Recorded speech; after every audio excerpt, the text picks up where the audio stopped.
एक समय की बात है। हिमालय के नीचे चांदपुर नाम का एक गांव था। उस गांव के लोग खेती और जंगल के फलों से अपने पेट भरते थे। उसी गांव में एक गरीब आदमी रहता था जिसका नाम था रहीम, और उसकी हालत बहुत ही ख़राब थी। उसके पास एक पुरानी घर थी जिसकी हालत बहुत ही ख़राब थी। रहीम की हालत इतनी ख़राब थी कि वो कभी कभी बिना खाना खाए ही पूरा दिन गुजार जाती। उसको 2 वक्त की खाना कभी कभी मिलता था। उसके पास था 2 पुराने कपड़े और मिट्टी की चूल्हा।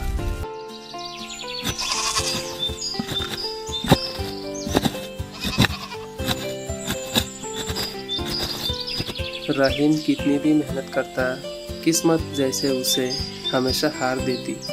यही बात को रहीम बैठे बैठे चिंता कर रही थी, और उधर सूरज डूबने लगा और शाम होने लगी, और गांव के लोग खेतों में काम करके अपने घर लौट रहे थे।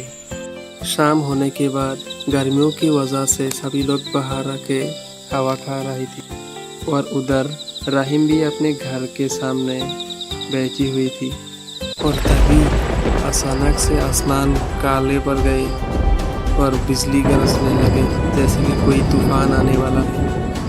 पर उधर एक एस्टेरॉयड धरती पे आ रहे थे। पहले उमर देख के घबरा गया, और उधर सभी गांव वाले इस रोशनी को देखकर घबरा गया और सब डरने लगे। और वो एस्टेरॉयड सीधा जाके जंगल में और एक धमाका हुआ। गांव के लोग डरे हुए थे, वहाँ जाने की किसी की हिम्मत नहीं थी। लेकिन रहीम का मन में एक सवाल था।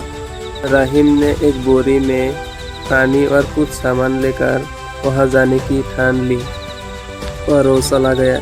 रहीम ने सोचा कि जंगल में जो भी गिरा है शायद उससे कुछ मिल जाए।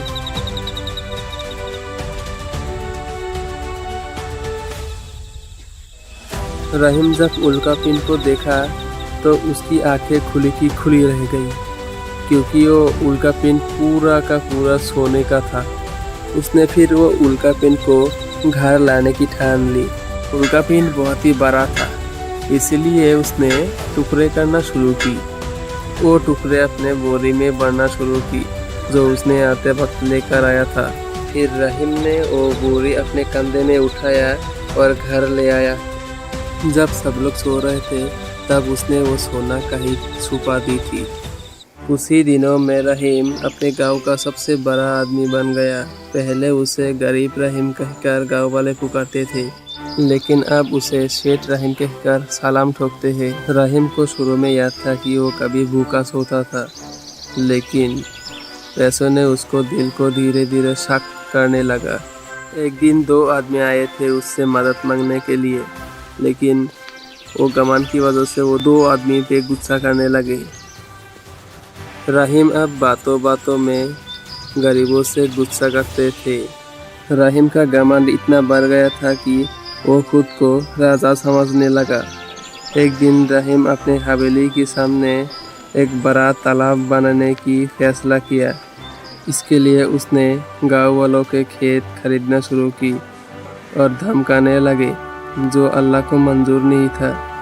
एक रात जब रहीम अपने छत पर महफिल लगा रहा था, तभी धरती हिल उठी। जिस जगह से उसने सोना का उल्कापिंड तोड़ा था वहाँ धरती खिसकने लगी, और अगले ही दिन रहीम का हवेली भूकंप से गिर गई और सोना धरती में समा गया।